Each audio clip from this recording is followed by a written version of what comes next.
ସାମ୍ବାଦିକ ମାନଙ୍କ ପ୍ରତି ଯେଉଁ ଅନ୍ୟାୟ ହେଉଛି ଅତ୍ୟାଚାର ହେଉଛି ନିରୀହ ସାମ୍ବାଦିକ ମାଡ଼ ହେଉଛି ଯେଉଁମାନେ ମରିଯାଉଛନ୍ତି ତାଙ୍କୁ କିଛି କ୍ଷତିପୂରଣ ନାହିଁ ପେନସନ୍ ବ୍ୟବସ୍ଥା ନାହିଁ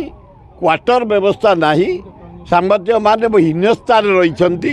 ଇଆଡ଼େ ଭାଷଣ ଦେଉଛୁ ଆମେ ଚତୁର୍ଥ ସ୍ତମ୍ଭ ଏ କି ସ୍ତମ୍ଭ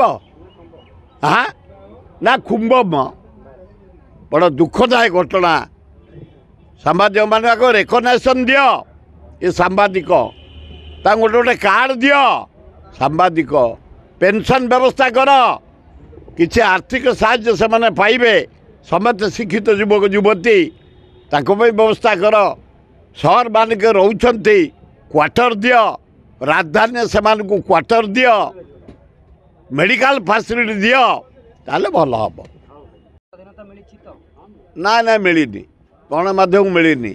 ଗଣମାଧ୍ୟମ କେବଳ ବ୍ୟବହାରରେ ନରେନ୍ଦ୍ର ମୋଦି କେବଳ ବ୍ୟବହାର ତୁମକୁ ଲଗେଇ ତା ପବ୍ଲିସିଟି କରୁଛି ଗଣମାଧ୍ୟମ କେଉଁ ଗଣମାଧ୍ୟମ ଦେଖିବ ପ୍ରିଣ୍ଟ ହଉ ତ ମିଡ଼ିଆ ହଉ ଖୋଲିଲା ମାନେ ମୋହନ ମାଝୀ ମୋଦି ପେପର ମେଲେଇଲା ମାନେ ଇଆଡ଼େ ଦାଢ଼ି ଇଆଡ଼େ ପୁରା ସଫା ମୋହନ ମାଝୀ ଆଉ କି ସ୍ୱାଧୀନତା ମିଳିଛି ଏତିକି ସେମାନଙ୍କର ପବ୍ଲିସିଟି ହେଉଛି ସରକାରରେ ଅଛନ୍ତି ଯେହେତୁ